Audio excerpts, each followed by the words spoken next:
عشقێکی زۆر زۆر گەورە و لە بنەهاتووی هەبوو بۆ هونەر بە تایبەتی لە هونەری گۆرانی گوتندا. ئەزمموی هاوتە ئەسعد بە یەکێک لە ئەزمونە سەرکەوتەوەکاندا نەرێت لە بواری ئاوازی میلۆدی کوردیەوە لە بەردوو هۆکاری گرنگ. هەندێک نهێنی لە ژیانی هەیە و نهێنیانە بەشێکی زۆری من دەیزانم، بەڵام تاریکایی هەموو دنیا کۆ بێتەوە، هەموو جانی بێداری خۆی بەگردنی خەمەکانم هەڵبواسێ و شۆڕ بێتەوە، مۆمی گەشی شەوی خەونە دوورەکانم ناتوێتەوە. هاوتە ئەسعد ناوی تەواوی هاوتە ئەسعد مەجیدە لە ساڵی 1961 لە گەڕەکی تەیراوە لە هەولێر لەدایک بووە. لە ساڵی 1984 دەست بەکاری هونەری دەکات و هەر لەو ساڵەدا لەگەڵ بنکەی لاوانی هەولێر دوو گۆرانی بەناوەکانی وەی مریەمێ و شیرینێ تۆمار دەکات. ساڵی 1988 لەگەڵ تیپی مۆسیقای پاشای گەورە کاسێتێک تۆمار دەکات و بەشێک لە شعرەکانی هی عەبدوڕەحمان بێلاف دەبن. ساڵی 1988 بەرهەمێک لەسەر هەڵەبجە تۆمار دەکات. ساڵی 1994 بۆ جاری دووەم ژیانی هاوسەری لەگەڵ ساهیرەی ئامۆزای پێکدەهێنێت، خاوەنی سێ کوڕووکچێکە بەناوەکانی یوسف، محەممەد، ئەحمەد، کەژێ. ڕۆژی هەفتی نیسانی 2022 لە شەقڵاوە بەهۆی نەخۆشی کۆچی دوایی کرد.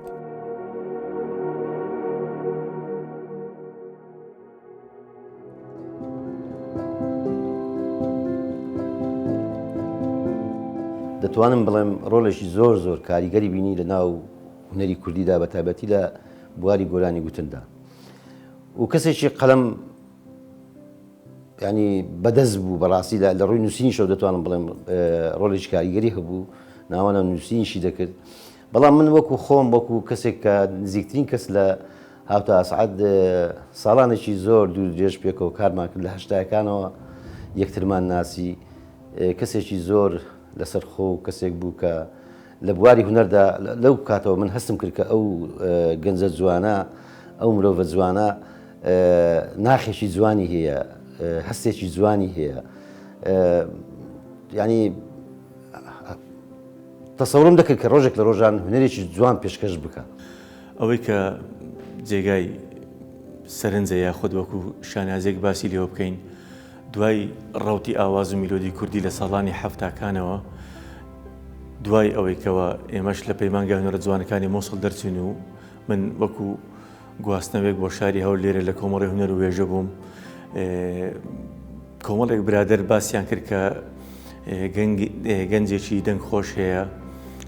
فەرمانبەرە لە بەڕێوەبەرایەتی ڕێگازنامە، ئەگەر بچین بیبینین بۆ ئەوەی بزانین لەو بوارانەدا چۆنە. ئیتر لەوێ یەکترمان ناسی، ئەمە دەگەڕێتەوە بۆ ساڵی 1986ەوە. دواتر بەهۆی هاموشۆی کۆمەڵی هونەر و وێژەوە لەگەڵ کۆمەڵێک برادری ئازیزمان تەڵعات حەوێز، نایف محەممەد، هەروەها دلێر جونەید، هەروەها کاکە ئەرسەلان و شاعری ئازیزمان خۆشەویستمان کاکە عەبدوڕەحمان بێلاف کە ڕۆڵێکی کاریگەری هەبوو بۆ ئەو ناساندن و ئەوانە. گەیشتینە ئەو ڕایەکەوە ئێمە کۆمەڵێک بابەتی تازە بکەین لە بواری ئاواز و میلۆدی نوێەوە، واتە لە هەڵبژاردننی شعری سربەستەوە لەو ئاواز و میلۆدیانێکەوە توانم بڵێم وەکو ڕەوتێکی نوێ دەرکەوێتن لە میلۆدی کوردیدا، بەو توانم بڵێم تێڕوانینەوە کارەکانمان کرد.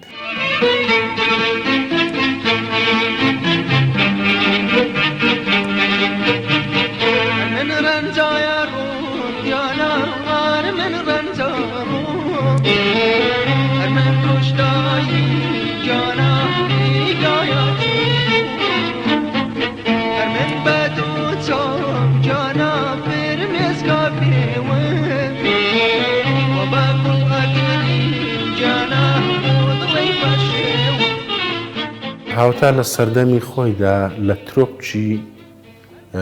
با بڵێن لە باشوور لە ترۆپچی گۆرانی مۆسیقای کوردی بوو بەڕاستی بە شێوەکی زۆر بابرین پرۆفی ئیشی دەکرد. یەک دوو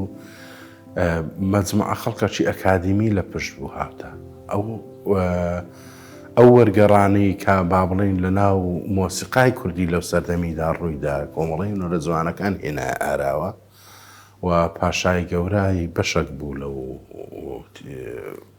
گۆڕانکاریانە هاوتا لەوێ دەستی پێکرد لەوێ سەری هەڵدا جیاواز بوو لەوانی دی مۆسیقای جیاواز بوو ئەو خەڵکانی ئیشیان لەگەڵ دەکرد جیاواز بوو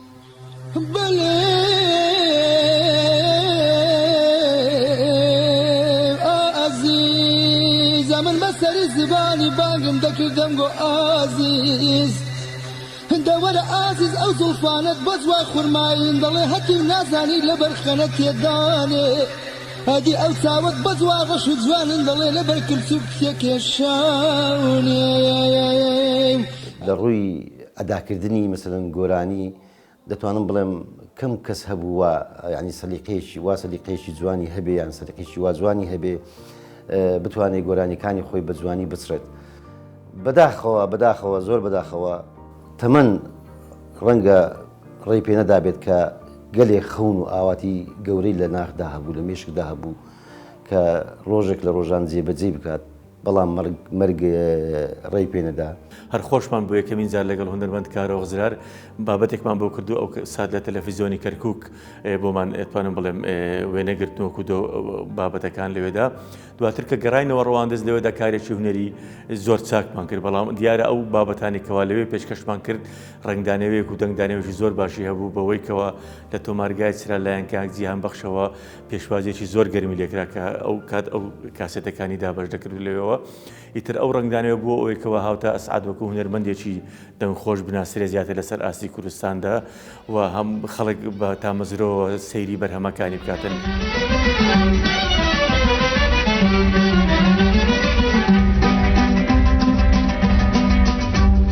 لە دووری داجانە هاڵم پەرێشانە لە دووری داجانە هاڵم پەرێشانە ئەگەرێم بەبێ هات هەر وەکو دێوانە ئەگەرێم بەبێ هات هەر وەکو دێوانە ئەی شیرینێ وخانم هاتیەوە باوانم ئەی شیرینێ وخانم هاتیەوە باوانم ئەو ڕەنگەت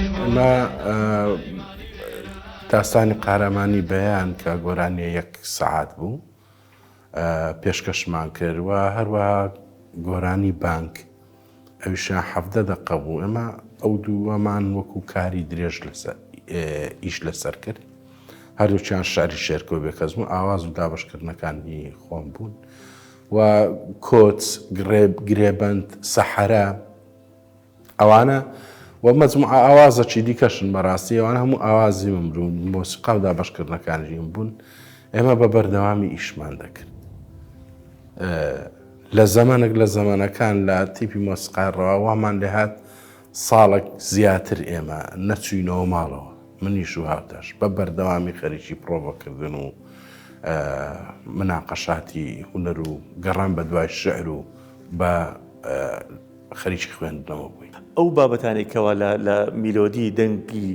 هاوتا ئەسعادێک کە زیادی کاتەوە لەوانە چۆنەتی ئاداکردنی ئەو بابەتانەوە بەو دەنگەوە یاخود بە سۆزێک کە بتوانم لە دەنجی خۆیەوە نزیک بێ هەرچەندە خۆی لە سەرەتادا توانم بڵێم وەکو لاسایکردنەوەش لەگەڵ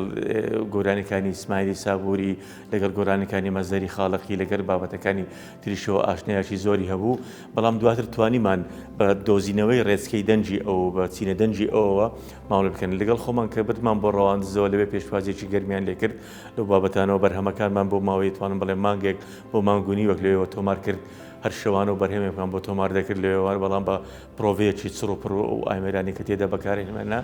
و یەکێک لە خاسێتەکانی گرنگی ئەو کاسێتەی هاوتا ئەسعاد کە بۆمان کرد ئێمە توانیمان واز لە ئامێرەکانی ڕتم بێنین وەکو ئامێری دمبک بێ یاخود وەکو ئامێری دەڤێ یاخود وەکو ئامێری درامز بێتن ئامێرەکانی تری وەکو گیتار و وەکو چەلۆ ئەوانە شوێنی ئامێرەکانی تری گرتەوە بڕۆن بڕۆن بڕۆن بڕۆن ئەوڕۆکە ڕۆژی هەمووانە نزای شەهیدان دێتەگوێ ئەمڕۆکە کاتی دەنگدانە من وەکو خۆم ئەو ئاوازەی کۆچ بەلامەوە هەم خۆشم ئاوازەکەم خۆش دەوێت ئەویش هەروە بوو بەڕاستی کە هاوتاش زۆری ئەو گۆرانیە پێخۆش بوو شعرەکەی ئیکاک ساسان عوسمان عونیە لە سەردەمە ئەو گۆرانیە لەدایک بوو کە هەمومان معاناتمان لەگەڵ ئەو شعرە و لەگەڵ ئەو هەستە هەبوو. یەک لەو گۆرانیانەیە کە ناتوانم هەر چیز لە بیری بکەم. پانۆڕامای کۆچ و باران کە گزارشتی لە کۆچڕەوە میلیۆنەکەی گەلی کورد دەکرد لەوێدا هاوتە ئەسعد بۆ لەسەر شانە بۆ ماوەی توانم بڵێم 55 خولەک تا یەک کاتژمێر گۆرانی چڕی ئەمەش درێژترین گۆرانی بووە ئەو سات تا ئێستاش ماوەتەوە وەکو درێژترین گۆرانی لە بواری ئەوەی کەوا بتوانین میلۆدیەکان پێشکەش بکەین و بە شێوەیەکی ئۆرکێسترالیانە دابەشمان کردووە لەو فیستیڤاڵەدا هونەرمەند بە هەزەتی حیا و هونەرمەندەکانی تریش توانم بڵێم بەشداریان کرد لەگەڵ ئەو ئۆرکێسترای توانیمان دوو نمایشی گەورە لە شاری هەولێر و لە سلێمانی پێشکەش بکەین و زایەڵەیەکی گەورەی هونەری و دەنگدانەیەکی زۆر باشی هەبوو بەوەی کەوا توانرا ئەو هەموو هونەرمەندە کۆ بکرێتەوە بۆ ئەوەی تیپێکی یەکگرتووی ئۆرکێسترالی کوردی بە شێوەیەکی ئەکادمی بتوانی کارەکانی خۆی لەو بوارەدا پێشکەش بکاتن.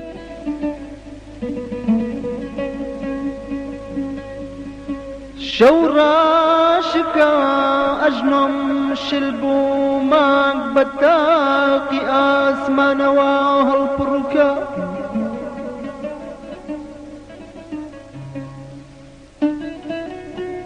دەرگەکە تەمێنێ بکەوە ئەم شەو هاتووم بۆ چنینی چەپکان یەرگزێکی چاوت بۆ نوزداهنێ بۆ خەونێ تۆزە گریانێ لەسەر هەوری قژی خاوەدێ ئەم شەو هاتووم ئەم شەو هاتووم. من ساڵی 1970 بوو کە ئەو کاتی هاتە ڕەواندز لە ڕەواندز بینیمان کە کوڕێک چەند بە پەرۆش و چەند بە عیشق و خۆشەویستیەوە بۆ لای ئێمە دێتون کە تەکلیفمان لێ بکە بۆی ئەلبومێکی گۆرانی بۆ تۆمار بکەین. مامەستا زراجش سەد ڕەحمەت لە گۆڕی بێت وەکو مامەسایەکی مەزن و گەورە لەو شارە باوەشی بۆ کاک هاوتا کردەوە وتی بە کاک هاوتا وت کاک هاوتە تۆ هەم وەکو کەسێکی دیار و هەرچەندە ڕەنگە گۆرانیت کەم بێ بەڵام ئێمە دەتناسین و حەزی شەکەین بەڕاستی تیپی مۆسیقای پاشای گەورە لە خزمەت جەنابتەوە بێ. ئیتر لەوێەوە بەڕاستی ئێمە هاوتامان ناسی هاوتا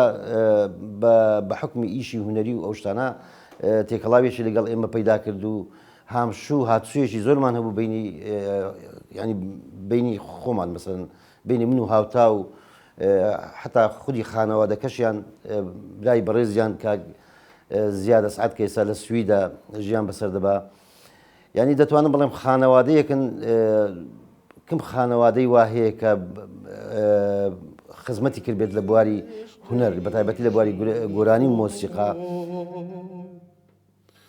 شەو لە نێو داریای خەیاڵە تا بەیانی خوڵ دەخۆ گوێگراتە پێت بڵێ من سەرگوزشتەی ژینی خۆ شەو لە نێو داریای خەیاڵە تا بەیانی خوڵ دەخۆ وەک مناڵ بۆ تۆ دەگریم ئاوی چاوی خۆم دەخۆ. ئەزمموی هاوتە ئەسعد بە یەکێک لە ئەزمونە سەرکەوتەوەکان دانەرێت لە بواری ئاوازی میلۆدی کوردیەوە لە بەردوو هۆکاری گرنگ. یەکێکیان پێکاتەی ئەو ئامێرە مۆزیشیانێک کە لەگەڵ هاوتا کاری کردووە بریتی بوون لە کۆمەڵێک ئامێری ئەوانەی کە لە تیپەکانی ڕۆژ ئاوا و لە ئۆرکێسترا بەکار دێنرێ لەگەڵ تێکەڵاوکردنی لەگەڵ ئامێری کۆنباوی کوردی واتە و ئامێرە تەقلیدیانێکە لە نێو ئاواز و میلۆدی کوردیدا هەبن بۆ ئەوی بتوانین ئاوێتەیەکی جوان و ئاوێزیانێکی جوانی ئەو دوو بابەتە بەیەکەوە گرێ بدەین. کەسێکی گەورە بوو هاوتا کوڕێک بوو هەموو ژیانی خۆی تەرخان کرد بۆ هونەر و حتا کوڕەکانی خۆش و کچەکانی خۆشی هەمویان ڕۆلێکی زۆر کاریگەریان هەیە لە بواری هونەردا چ وەکو ژەنین یاخود گۆرانی گوتن کە ژێی کچی دەتوانم بڵێم یەکێک لە ئافرەتە هەرە سەرکەوتوەکان کە بەئەدایەکی جوان کە پەروەردەی دەستی زاتێکی گەورەیە هونەرمەندێکی گەورەیە بۆیە هەستەکەم دوڕۆژێکی ڕووناچی ینی چاوەڕێی منداڵەکانی ڕەحمەتی کاک هاوتە ئەسعەد دەکات. لەگەڵ کۆچدا گەڵاوەری تەنهایی بووی لە ژیرمان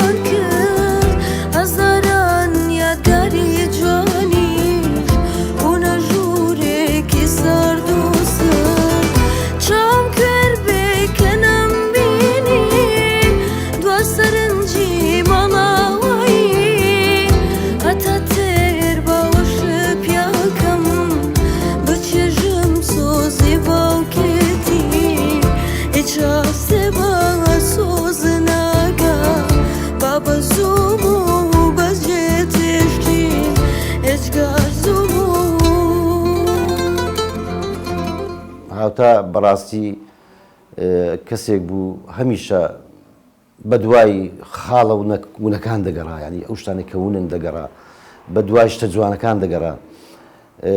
عشقێکی زۆر زۆر گەورە و لە بنەهاتوویە بوو بۆ هونەر، بە تایبەتی لە هونەری گۆرانی گوتندا. هاوتا زڕوفەکی زۆر زۆر تایبەتی هەبوو. هەندێک نهێنی لە ژیانی هەیە و نهێنیانە بەشەکی زۆری من دەیزانم، بەڵام